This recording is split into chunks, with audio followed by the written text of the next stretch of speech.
There's a certain kind of fear people don't talk about. Not the fear of monsters hiding in the dark or demons clawing at the edges of a dream, but the fear of yourself. The fear of wanting something so badly that it ruins your life, your relationships, your sanity.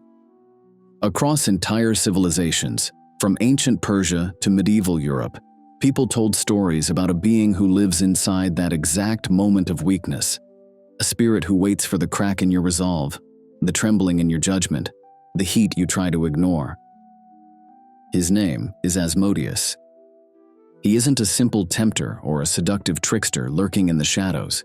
He is the fire behind forbidden desire, the jealousy that twists love into poison, the obsession that makes a person throw everything away for one impossible craving.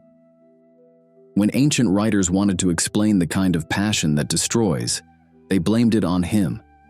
When kings fell from grace, when marriages collapsed on their wedding night, when a heart broke violently enough to stain a family for generations, his name appeared in the stories. But what makes Asmodeus truly terrifying isn't the chaos he brings, it's how familiar it all feels. He doesn't appear with sulfur or horns, he appears when someone loses control. And his origins are far older and far more violent than most people realize. This is the story of Asmodeus, the demon of lust and desire. Long before he became the demon feared in medieval Europe, long before he appeared in Jewish folklore or the Book of Tobit, Asmodeus began as something far older, born in a world where gods and spirits were locked in a constant struggle over the human soul. His earliest known form comes from ancient Persia, in the religion of Zoroastrianism, one of the oldest surviving belief systems on Earth. Here, he wasn't called Asmodeus. He was Ashmodaiva, a violent, wrathful spirit whose very name carried the meaning of fury, rage, or impulsive desire. Ishma wasn't subtle, and he wasn't seductive. He was the force that pushed people to lose control, the surge of anger that drowns out reason, the destructive urge that comes without warning, the violent passion that blinds judgment. He was a weapon of chaos. In Zoroastrian myth, the universe was split between two great powers, Ahura Mazda, the force of truth and order, and Angra Mainyu, the destructive spirit. Ishma belonged to Angra Mainyu's side, serving as one of the devas who sought to corrupt humanity through passion, temptation, and rage. His role was clear: break patience, disrupt harmony, and turn desire into something dangerous. As Persian culture spread and interacted with the wider Near East, the legend of Ishma traveled with it, changing, absorbing new meanings, and merging with the fears and beliefs of other civilizations. By the time his name entered early Jewish tradition, he had already shifted into a more focused figure, Ashmedai.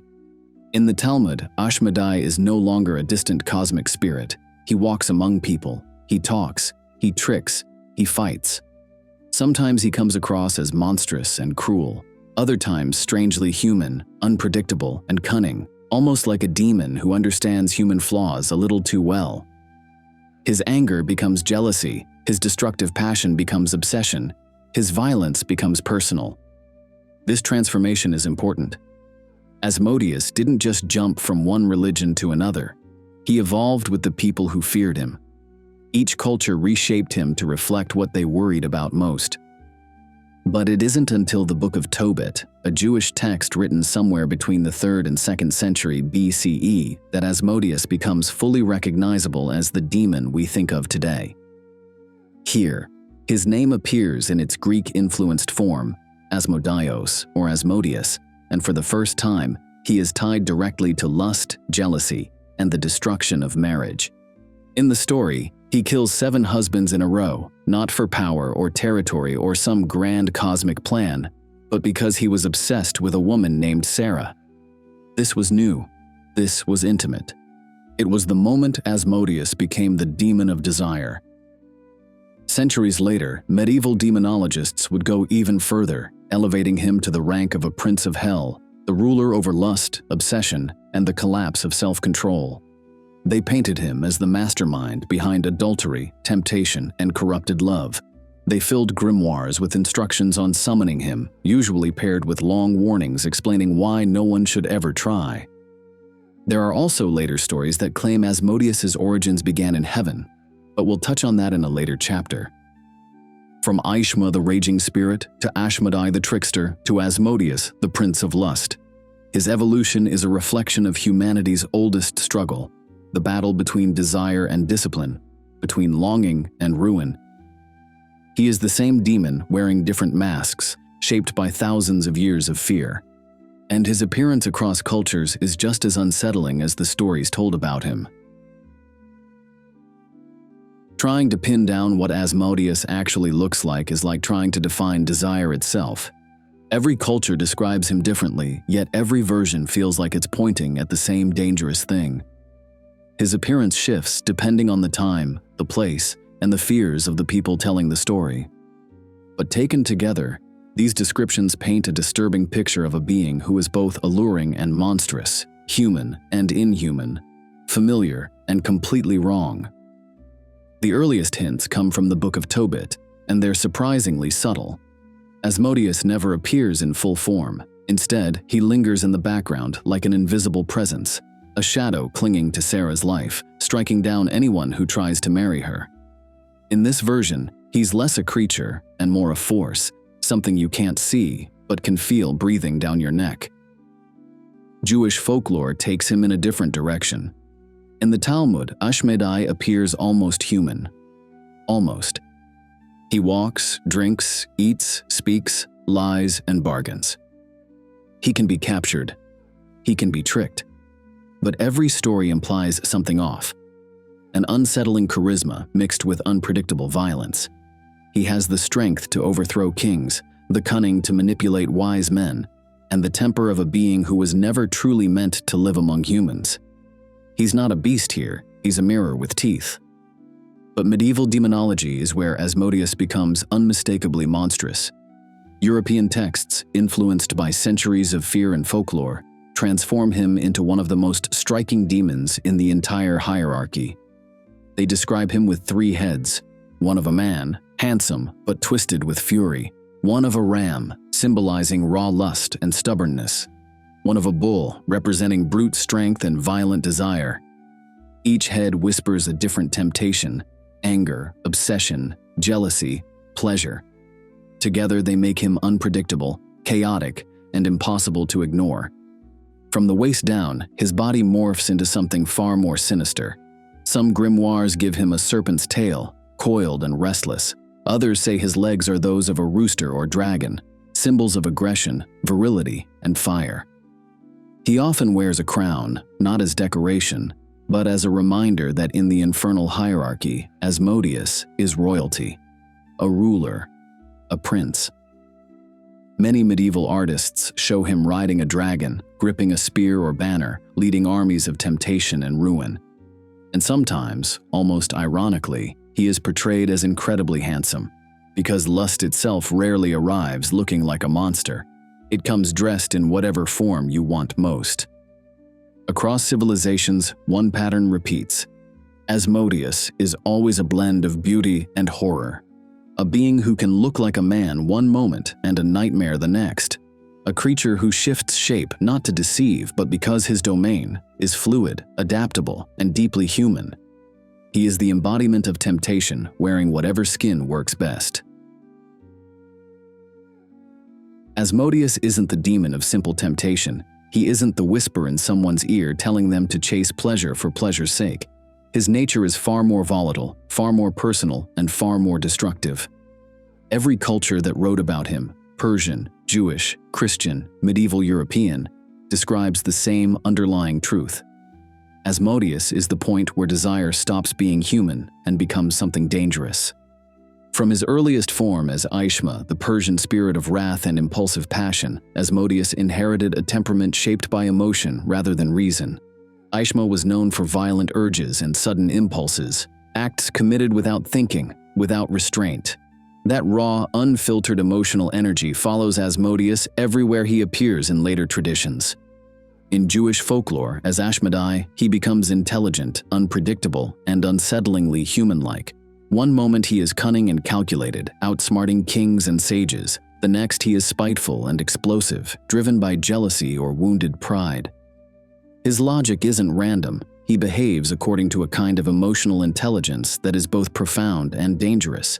He understands human weakness because he embodies one of humanity's deepest weaknesses: the inability to control what the heart wants. This emotional volatility is exactly why he becomes known as the breaker of marriages. Not because he seduces spouses or destroys relationships with theatrical demonic acts, but because he manipulates the fragile, invisible threads that hold people together. Folklore across the Near East and medieval Europe paints him as a presence that quietly infiltrates the homes of couples. He doesn't tear relationships apart in one dramatic blow. He works slowly, almost surgically. A small insecurity becomes a recurring worry. A short argument becomes a lingering wound. Doubt becomes suspicion, and suspicion becomes jealousy. Storytellers described him as the demon who inflames whatever was already there: resentment, loneliness, or unspoken fears, and pushes it just far enough to fracture trust. He doesn't create problems, he amplifies them. In some tales, Asmodeus whispers thoughts to husbands and wives separately, encouraging each to see the worst in the other. In others, he stirs petty conflicts at wedding feasts or nudges newlyweds into emotional turmoil. The theme is always the same. Asmodeus targets bonds that are already unsteady. He tests relationships built on vanity, pride, or shallow attraction. And when those foundations crack, he widens the fracture until the bond collapses under its own weight. Despite all of this, his personality isn't mindless chaos. Many legends emphasize his pride, the arrogance of a demon who considers himself royalty and reacts with fury when that pride is wounded. He can be respectful toward those he deems worthy, especially those whose discipline or intelligence impress him. But when challenged by someone weak-willed or emotionally fragile, he treats them as playthings, bending their impulses until they self-destruct. He doesn't force people to ruin themselves. He simply leans on the part of them already tipping toward the edge. Asmodeus represents the darker side of desire, not the moment you want something, but the moment you can't let go of that want. He is fixation instead of affection, jealousy instead of devotion, impulse instead of intention. He is desire when it becomes its own form of destruction. And once you understand how he behaves, his abilities and the ways he uses them become even more unnerving. Hey everyone, before we continue, I've got some exciting news. My weekly video is now live on my new channel, Index Unknown. That's where I dive into the hidden side of history, the secrets, the theories, the conspiracies, the things they don't want you to know. The latest upload dives into the Majestic 12, the alleged secret group of scientists, military leaders, and government officials tasked with covering up UFO evidence after Roswell. Were they real operatives protecting national security, or the invention of a Cold War disinformation campaign? The link's below if you're interested. Check it out after this video. We've already covered his manipulation of human emotions and desires, but how does he do it? Many traditions say Asmodeus works through dreams, slipping into the mind when defenses are weakest.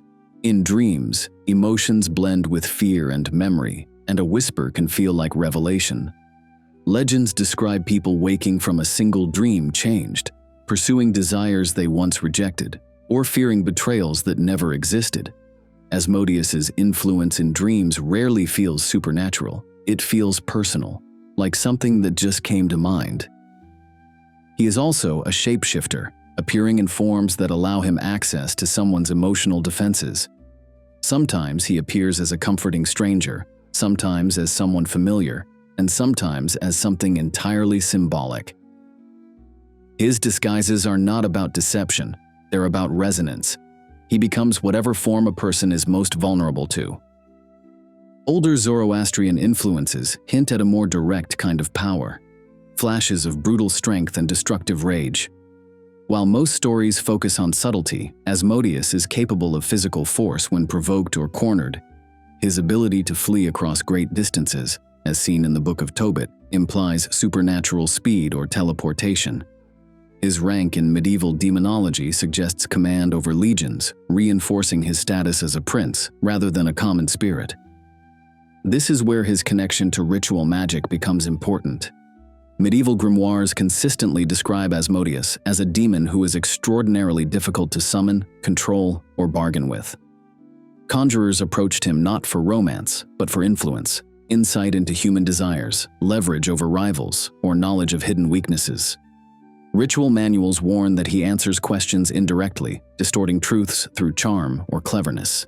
Even experienced magicians risked being misled, manipulated, or psychologically broken if they approached him without absolute discipline. He doesn't overpower summoners physically, he breaks their resolve. And yet, even Asmodeus has limitations. The Book of Tobit reveals his vulnerability to purifying smoke, suggesting that clarity, discipline, and spiritual cleansing can weaken his influence. Similarly, the legends of Solomon show that he can be bound or commanded, not through brute power, but through unwavering will and unshakable authority. This is the paradox of Asmodeus's abilities. He is one of the most dangerous demons because he does not need to force anything. He coaxes, he nudges, he magnifies. By the time his victim realizes something is wrong, the damage is already done, because the thoughts he used were their own from the beginning. And when his abilities escalate into action, when jealousy turns deadly or obsession becomes violent, his presence erupts into full view. If there's one story that defines Asmodeus, one tale that carved his name into the foundations of demonology, it's the one found in the Book of Tobit. This is where he stops being a distant spirit of fury and becomes the demon of jealousy, obsession, and destructive desire that later centuries feared so deeply. And it all begins with a woman who never wanted any of this. Her name is Sarah. She lived in the city of Ecbatana, carrying a burden that no one could explain and no one dared to face directly. Sarah had been engaged 7 different times, 7 men had loved her, 7 men had married her, and 7 men had died on their wedding night. Not from illness, not from poison, not from murder. They collapsed before the marriage could be consummated, their bodies broken by something no human hand had touched. The people around her whispered. They blamed her. Some said she was cursed, others said she was dangerous, and the weight of that blame, the shame, the grief, drove her to the edge of despair. One night, overwhelmed and exhausted, Sarah considered taking her own life just to escape the cruelty that followed her every step. But what no one understood, not her family, not her servants, not even Sarah herself, was that she wasn't the curse. She was the obsession. Asmodeus had fallen in love with her. The text doesn't describe his jealousy the way later writers would. It doesn't indulge in theatrics or seductive imagery. It simply states a truth that's far more chilling. Asmodeus wanted Sarah for himself, and anyone who dared to approach her was marked for death. His affection wasn't romantic, it wasn't tender. It was ownership disguised as passion, the kind of desire that doesn't lift you up, it locks you in. And that's when Tobiah enters the story. He's young, inexperienced, and traveling on a journey guided by a disguised archangel, Raphael. When Tobiah learns about Sarah's past, he doesn't turn away in fear. Instead, he agrees to marry her, trusting Raphael's guidance even though no man before him had survived their wedding night. What happens next is one of the most iconic moments in demonology. Following Raphael's instructions, Tobiah gathers the organs of a fish they had caught along the way, the heart and liver. When he and Sarah enter the bridal chamber, Tobiah burns them on incense. The smell fills the room, sharp and bitter, and something in that scent, something symbolic of purification, cleansing, and divine intervention, forces Asmodeus out of hiding. The demon flees, not across the room, not into the night, but across the desert, all the way to Egypt, driven out by a ritual meant to break the grip of obsessive desire. Raphael pursues him, binds him, and leaves him defeated. It is the first, and one of the only, recorded times in ancient literature where Asmodeus is fully overcome. And in the silence that follows, something incredible happens. Sarah wakes up the next morning beside a living husband for the first time in her life. The story of Sarah and Tobiah is often framed as a simple tale of righteousness defeating evil, but underneath that surface is something deeper. The demon is not beaten by violence or heroism. He's defeated by clarity, by ritual, by the removal of the hidden and the unspoken. Sarah's suffering isn't healed by fear. It's healed by understanding and confronting the force that haunted her. For Asmodeus, this story marks the moment when his identity becomes crystallized. He is the demon who destroys marriages, the demon who twists love into something deadly, the demon whose desire is so consuming that he would rather kill than let someone else have what he covets. And this theme, jealousy, obsession, fixation, carries forward into his next major appearance. A story not of love, but of power. Not of weddings, but of kings. If the Book of Tobit shows Asmodeus as a demon driven by obsession, the legends of King Solomon reveal another side of him, his intelligence, his pride, and the dangerous blend of rage and cunning that make him far more than a one-dimensional spirit of lust. Unlike the story of Sarah, this tale doesn't begin with love or marriage. It begins with a king who wanted absolute control. According to ancient Jewish tradition, King Solomon wasn't just the ruler of Israel. He was a man gifted with divine wisdom, capable of understanding the nature of angels and demons alike. He was building the first temple, a project so massive and sacred that ordinary labor wouldn't be enough. The legends claim that Solomon sought supernatural help, spirits who could shape stone, cut materials, and accomplish tasks no human could. But to command demons, he needed to capture them. And one demon in particular stood out as the most dangerous prize: Asmodeus. Solomon's method was clever. He didn't confront the demon directly. He knew better than to challenge a prince of lust head-on. Instead, he sent one of his trusted servants, the Israelite hero Benaiah ben Jehoiada, armed with a magical chain engraved with the divine name and a ring with God's seal upon it. These were not weapons of violence. They were tools of authority, symbols that even demons recognized. Benaiah found Asmodeus at a well in the wilderness, doing something strangely mundane, drinking water. But Asmodeus, cautious and perceptive, sensed the danger. Every time Benaiah tried to trap him, Asmodeus slipped away or outsmarted him. It wasn't until Benaiah tricked him into thirst, subtly diverting the water, drying the well, and making the demon desperate, that Asmodeus finally lowered his guard. In that single moment of weakness, Benaiah struck. He bound Asmodeus with the enchanted chain, sealed him with the ring, and dragged him back to Jerusalem. And Solomon put him to work. In these legends, the mighty prince of lust becomes an unwilling laborer. Forced to help build the temple he would have never approached willingly, Asmodeus resisted, argued, and mocked the king. But the divine seal held him like a leash. He moved massive stones, revealed secrets, and even imparted knowledge, often bitterly, sometimes sarcastically, but always with the awareness that he was being used by a mortal king. This dynamic, Solomon holding power over Asmodeus, fills the story with tension. The king saw himself as wise enough to command demons.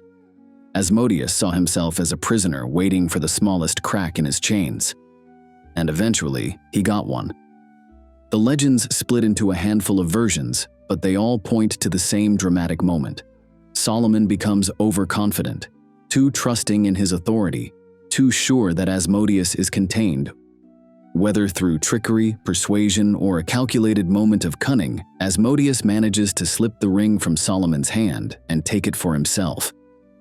For a brief, terrifying time, Asmodeus becomes king. Some stories say he cast Solomon out into the desert, replacing him on the throne and ruling in his form. Others say he flung Solomon hundreds of miles away, forcing him to wander as a beggar while Asmodeus sat on the throne of Israel. Eventually, Solomon regains his ring, his throne, and his life, but the message of the legend stays the same. Even the wisest man in the world underestimated Asmodeus. This story adds a new layer to the demon's character. In Tobit, he's driven by passion. Here, he's driven by pride, strategy, and a desire to prove he can't be tamed. He isn't just a creature of lust. He's a being who understands authority, power, and humiliation all too well. For a figure who's been around for nearly 3,000 years, it's no surprise that Asmodeus has gathered layers of confusion, pop culture rewrites, and outright contradictions. His identity has shifted from culture to culture, and somewhere along the way, a lot of false assumptions stuck. Clearing them up doesn't just fix the mythology, it reveals a clearer picture of who he actually is and why ancient societies feared him so intensely. The first misconception is one of the most common. Asmodeus is not Satan. He's not Lucifer, he's not the devil, and he's not the ruler of all hell. Demonology texts consistently rank him as a prince, yes, but not the ultimate antagonist. His domain is specific, lust twisted into obsession, and while that makes him dangerous, it doesn't make him the leader of infernal forces. Medieval writers placed him high in the hierarchy, but never at the top. Another widespread mistake is the idea that Asmodeus is a fallen angel. In the Book of Tobit, he isn't described as angelic at all. He simply exists.